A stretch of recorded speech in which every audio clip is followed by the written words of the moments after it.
All right, so Kev, you think that the Niners go Lance round one, or should? A lot of people think they should and will. I think John Lynch would like them too. Who, if they do take him and Kyle comes around, that would be a D2 player. Who do you think the first D1 player they would take would be?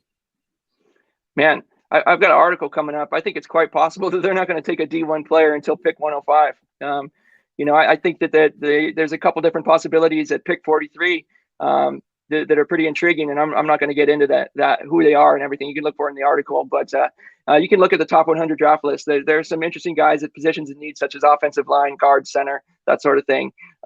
Take a look and see, and take a look for my article, but just brace yourself. Not only may you not be getting the quarterback you want at number 3, you may not get a Division I player until we're outside the top 100 picks. Now, what do you think about that, Grant? Well, could you give us like a little teaser preview on who that player might be in the second round and who you might look at round 3? So I would say in my article, we're going to talk about this guy named Quinn Meinerz. He is Quinn Meinerz. Yeah, he's a D3 guy who played up in, gosh, I can't even remember the name of the school. It's in the article, but up there near the Canadian border at a D3 school. His season was canceled, but he dedicated himself. He was a guard on his team. He dedicated himself to learning center, and he did it through all these weird Canadian log pulling workouts and snapping the ball at targets that he made, shooting targets. Wisconsin Whitewater. Thank you.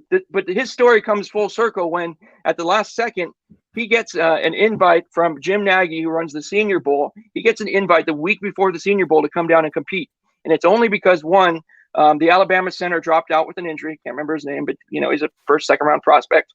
And second, Jim Nagy took a look at how Quinn Meinerz was posting his workouts on Twitter. And in one of his Twitter workouts, he dunks the ball flat-footed, no run-up, no nothing. The guy is 6'3", 320 pounds, all muscle, and he just jumps. He's right under the hoop, just jumps, throws it down. And They also show him running and everything. He ran a 4.95 40, and then when he got to the Senior Bowl, there'll be clips in the article.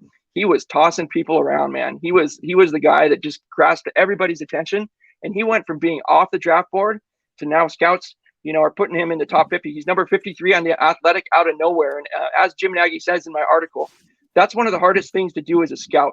If you put a D3 player on your draft board, even in the 7th round, you're risking your reputation in your career. Yes. So for him to go from a nobody, the scouts are going back to the pro personnel and saying, hey, this guy could be a round 2 player.